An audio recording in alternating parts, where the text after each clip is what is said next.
खांसी 2 हफ्ते तक चल रहा, ड्राई कॉफ रात भर खांसते रहते। ऐसा वायरस इंडिया में अभी फिर वक्त चल रहा।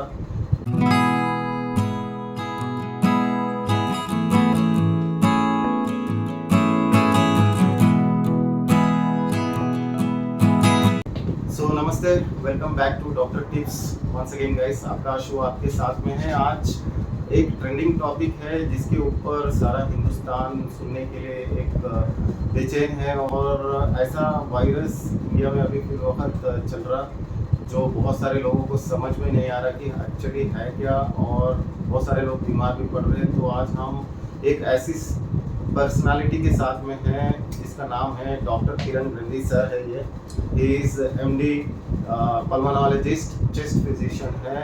और गाइस आज आपके पास में आया हूँ, हैदराबाद में है इनका क्लिनिक, और हैदराबाद खुदकुल्लापुर जीवी मेला शाहपुर नगर में इनका क्लिनिक है। गाइस बहुत वास्ट एक्सपीरियंस है, लास्ट 20-25 ईयर्स से अप्रोक्सीमेटली अराउंड 20-25 ईयर्स का सर का क्लिनिकल प्रैक्टिस है।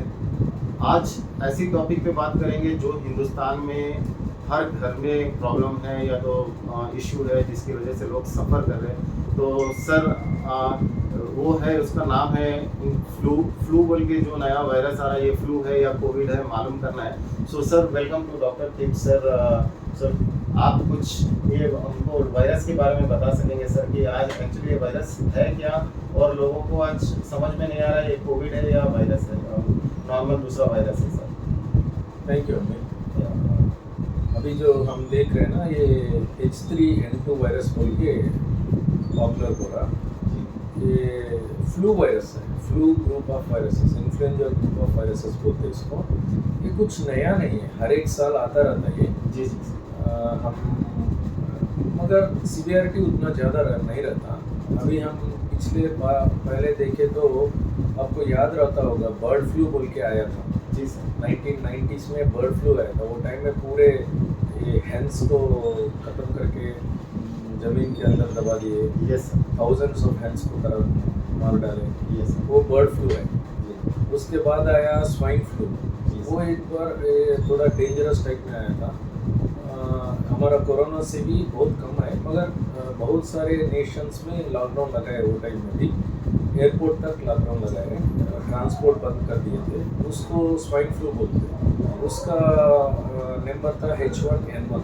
जी उसका जनरेशन ही ये है। जी, हर एक साल ये फ्लू आता ही रहता। हर एक साल उसका जेनेटिक कंडीशन के हिसाब से इसका नंबर्स देते। इस साल का फ्लू का नंबर है H3N2। ये थोड़ा रैम्पेंट है, जल्दी स्प्रेड हो रहा। इतना कोरोना वायरस थोड़ा अलग है, वो भी वायरस ही है, मगर different group of virus. Influenza group of virus नहीं है, वो कोरोना ग्रुप का वायरस है। उसका विरुलेंस बहुत ज़्यादा है। ये इन्फ्लुएंजा ग्रुप ऑफ वायरसेस है, दोनों भी वायरस की बीमारी है, मगर ये जो है ना इतना डेंजरस नहीं है कोरोना जैसे।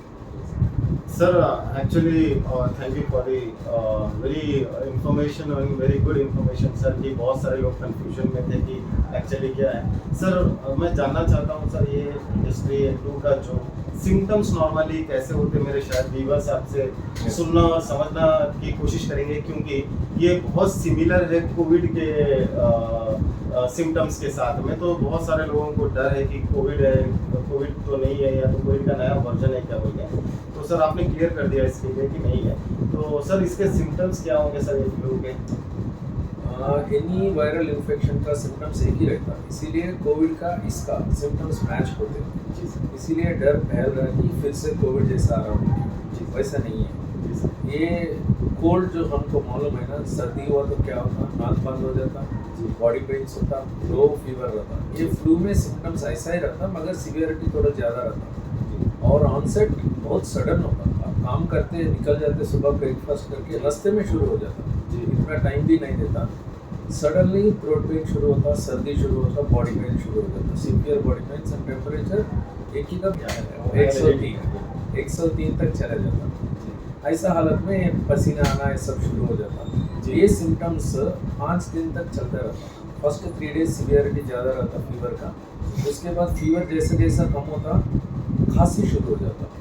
अभी लोगों में एक खांसी बहुत सता रहा, फीवर से ज़्यादा, बॉडी पेन से ज़्यादा, ये जो फ्लू में है ना H3N2 में खांसी का प्रॉब्लम बहुत ज़्यादा होगा। ये खांसी 2 हफ्ते तक चल रहा, ड्राई कॉफ, रात भर खांसते रहते, वही प्रॉब्लम है। कितने भी सिरप्स पियो, टैबलेट्स लो, खांसी में इतना आराम नहीं मिल रहा। इसकी वजह से लोग डर की वजह से बहुत सारे एंटीबायोटिक्स से सब ले रहे हैं। जी सर, वही प्रॉब्लम हो रहा है फ्लू। जी सर, एक्चुअली ये बहुत ज़्यादा टॉपिक ट्रेंडिंग में है कि बहुत सारे सोशल मीडिया पे इन्फ्लुएंसर्स के थ्रू ये मालूम हो रहा है कि ये ऐसा जब इशू आता घर पे ही रह के ड्रग्स ले लेना, दवाई ले लेना, या फिर एंटीबायोटिक्स यूज़ कर रहे हैं। कुछ लोग बोल रहे हैं कि एंटीबायोटिक्स नहीं यूज़ करना। तो सर आप क्या बोलोगे पेशेंट्स को, अगर जो भी जिसको भी ये सिम्टम्स है, आपका क्या सजेशन है सर इसमें? अभी जो है ना इन्फेक्शंस तीन किस्म के रहते हैं। एक तो वायरल इन्फेक्शन, जी सर। दूसरा बैक्टीरियल इन्फेक्शन, तीसरा फंगल इन्फेक्शन। जी। सो वायरल इन्फेक्शन में एंटीबायोटिक की ज़रूरत ही नहीं। वायरस में एंटीवायरल कुछ मिल रहा था, एंटीवायरल लेना। जी सर। बैक्टीरियल इन्फेक्शन है तो एंटीबायोटिक काम करता है, फंगल इन्फेक्शन है तो एंटी फंगल काम करता है। Correct sir. तो जब ये वायरस से फैल रहा बोल के सबको मालूम है तो एंटीबायोटिक लेने की क्या जरूरत है? एंटीबायोटिक की वजह से मतली होता है, ऑलरेडी वायरस से तकलीफ है आपको, जी। एंटीबायोटिक की वजह से मतली होता है, लिवर पे इफेक्ट होता है।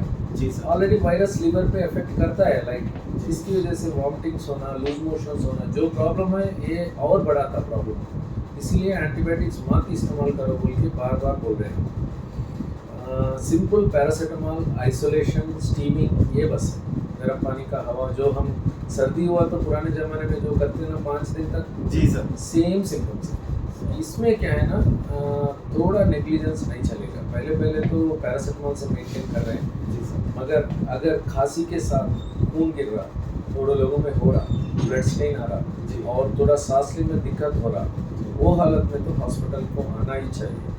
1% केसेस में ये वायरस लंग्स में जा रहा, ऐसा हालत में निमोनिया डेवलप हो रहा, जी सर। वो केसेस थोड़ा कॉम्प्लिकेट हो रहा है। पूरे देखें तो इंडिया में 1-2 केसेस मोर्टेलिटी डेथ रिपोर्ट हुए ये वायरस की वजह से, मगर सिंपली ये वायरस की वजह से नहीं है। उनका लंग कंडीशन पहले से ही अच्छा नहीं था, उसके ऊपर वायरस होने की वजह से थोड़ा और बैड हो गया। So thank you so much sir, very nice information.